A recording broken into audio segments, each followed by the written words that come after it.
So I just watched the new trailer for Disney's Artemis Fowl adaptation, and I was pleasantly surprised by how much it straight up bothered me. And I say this as somebody who is very rarely bothered by anything Disney does. I love what they did with Marvel. I've been mildly supportive of their Star Wars efforts. I have little issue with the live action remakes.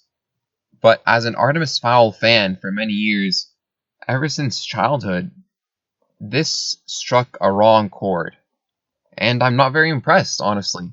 I'm surprised that Disney would make such extreme changes to the source material. The trailer just sucked. It showed a completely different movie than what I was expecting. It's not a direct adaptation of the first Artemis Fowl book. It looks more like an adaptation of the series into one book, which never really works out well as a adaptation strategy. There's just so many things different. I don't even know where to start or what's the biggest concern I have.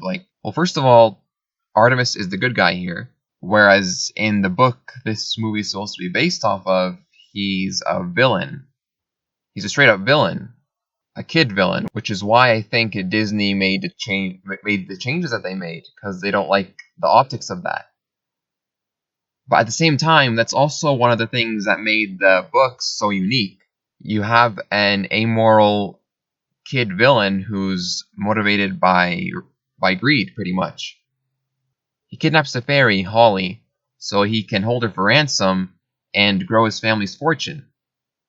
But in the movie, it looks like he's teaming up with her to save the world, which granted happens in the books, but way later on. Makes no sense to have it in the first book, which is literally the fairies laying siege to Artemis's mansion so they can free Holly Short. There's no teaming up, it wouldn't make sense. And even if the movie does carry out the whole kidnap plot and then have Artemis turn good, it still prevents a lot of the other a lot of the other sequels from being made. You're putting basically most of the books in the series at play here. You have Artemis's dad, who only shows up in the second book. You have the villain, Opal, who only shows up in the fourth. You have Artemis being a good guy, which is near to the middle or end of the book series. I'm just shocked as to how this was approved by the author. It's such a dramatic change. The characters use the names from the books, but this could just as easily be passed off as some fanfiction. It's that different. The fact that they have Artemis being motivated by fulfilling his destiny or some trash like that changes a lot of his character's motivation.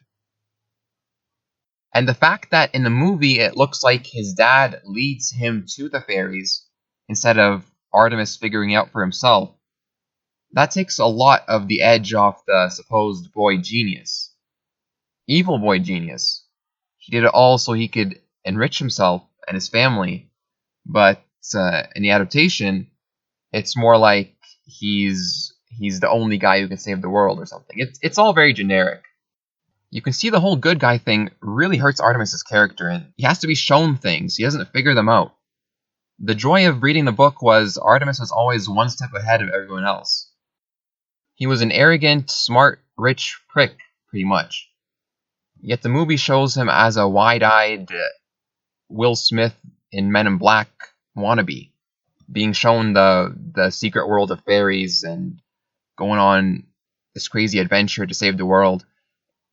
It feels like a different book series, or it even feels like an original IP, which begs the question, why would Disney go to this effort to adapt an Artemis Fowl movie when it doesn't make an Artemis Fowl movie?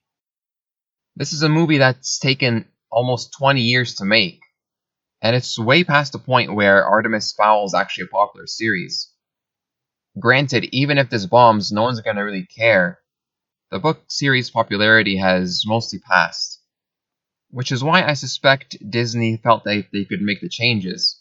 They wanted a safe summer hit, which granted, it looks like this could be decently popular.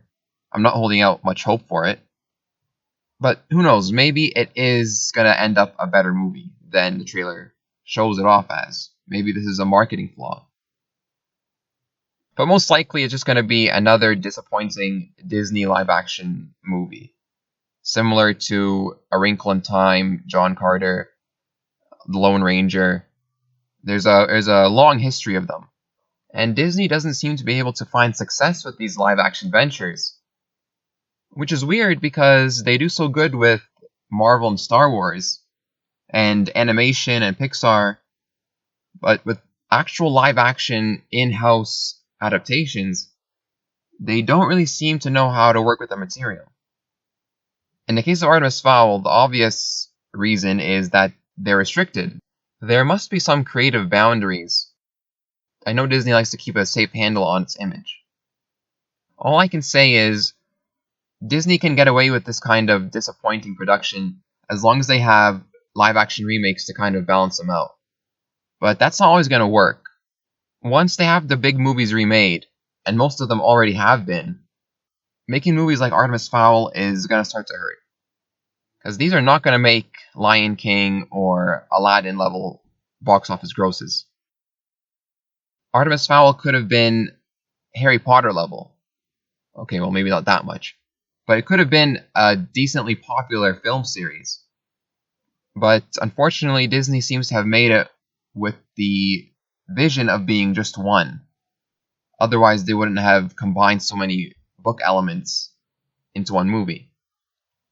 And that's another thing. The fact that they did that shows that they don't have much faith in the movie to justify a sequel, or even considering one. Sadly, I think this is just going to get released, gross some money, and be quickly forgotten. It'll end up on Disney Plus, and that's it. The chance for Artemis Fowl to see a proper adaptation is just pretty much gone. Remember, they had 20 years to make this, and this is what they could come up with.